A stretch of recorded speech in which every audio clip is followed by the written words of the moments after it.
April 13th, 2014. This is Team Green 99 giving you a quick review of a firearm that I purchased about a month ago and a holstering system that I also received about a month ago for this particular gun. This is the Glock 36. It's chambered in 45 ACP. In case any of you are unfamiliar with this particular firearm, let's go ahead and do a safety check. This is my carry firearm, so I do have a full magazine. There is nothing in the chamber right now. Magazine is nothing in there, nothing in the barrel, nothing in the chamber. Drop the slide, pull the trigger, nothing in there. I normally would have something in the chamber, one in the chamber, but because I took it off to do this video, I had already taken a round out of the chamber. Anyways, this is the crossbreed inside the waistband holster. You can get these in cowhide or horsehide. The horsehide is an upgrade. I did go for the horsehide. The holster portion of it is Kydex. Very good material. The clips are metal. Very comfortable holstering system. It conceals very, very, very well. Take my word for it. You know, there's a lot of inside the waistband holsters, and I'm sure they all do their job. This one was recommended to me by several different people. So this is the one that I ordered. They custom cut this. They cut this leather and they custom fit the Kydex portion of it to your particular firearm. It does take between 4 to 6 weeks to receive the holster, and that is the reason for it, because they fit this whole package to the gun that you tell them you're going to use it for. Anyways, like I said, this is the Glock 36. Quick safety check, drop the mag. This is my carry weapon, so the magazine is loaded. There is nothing in the chamber. Nothing in there. Nothing in the chamber. Pull the trigger. Go ahead and put that back in. And the Glock 36 is a slimline firearm. It uses a single stack magazine. It's 6+1, so 7 rounds. Which is just fine for me. I'm not a guy that feels I have to have 20 rounds in one magazine in order to stop my assailant or shoot cans in the desert or whatever. Are high capacity magazines a good thing? Yes, absolutely, and I'll take them if I can get them. This particular firearm does not have a high capacity mag available for it. Pierce does make a +1 round, which means you have 7+1. That's, in my opinion, not a high capacity, but I suppose it is for this particular firearm. I've enjoyed this firearm for the last month. I've carried it for the last month. I have put 112 rounds through it with 0 failure to feed issues, failure to eject issues, and you know, it's a little bit heavy, I would have to say, but with this holster and a good belt is a very important thing to have when you're carrying in this manner, because it takes all the weight off of the firearm and makes all the difference. So anyways, like I said, it's not a subcompact firearm.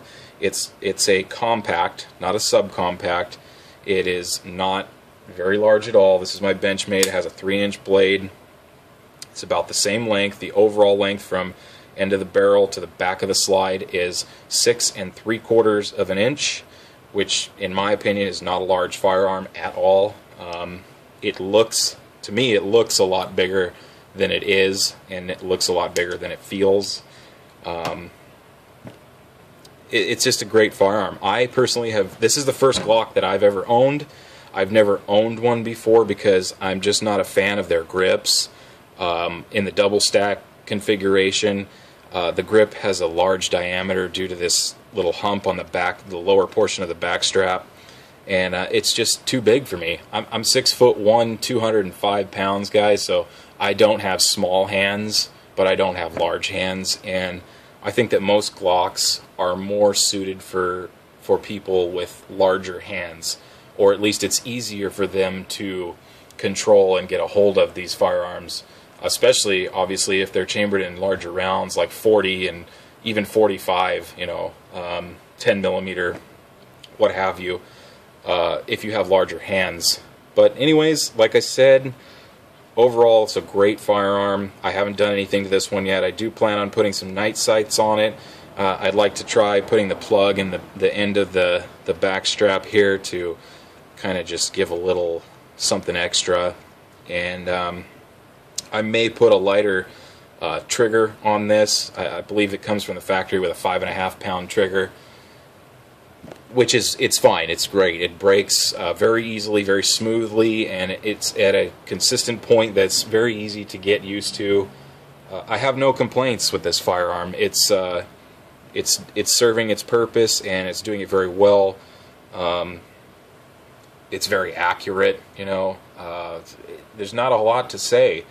It's I wished I had a video of me firing it that I could show you guys, which I will eventually. You know, I didn't have the opportunity last time I fired it, but I will get that to you guys. And anyways, like I said, this is my first Glock that I've owned, so really kind of would like to hear some of your guys' comments, opinions, and even questions if you have them. I don't own Glocks, but I know a good amount about them, so if any of you have any questions, please feel free to ask. Drop me a PM, or ask them in the comments section, and I'll get back to you guys as soon as I can on that. Anyways, like I said, this is my crossbreed inside the waistband holster, Glock 36, 45 ACP, and I love it. Are there better carry weapons out there? I'm sure of it, but you're looking at getting into a little bit higher range, and if you really like your 45s, or you really got to have a 45, that's going to be a little harder to find in a smaller configuration. Most of your smaller carry weapons are going to be 380 and 9mm as your probably one of your biggest rounds. Anyways, like I said, go ahead and drop me a line if you guys have any questions or comments, and I will get a video up as soon as I can of firing this weapon, in case any of you are curious to see that. Thanks for watching, guys. Have a good night.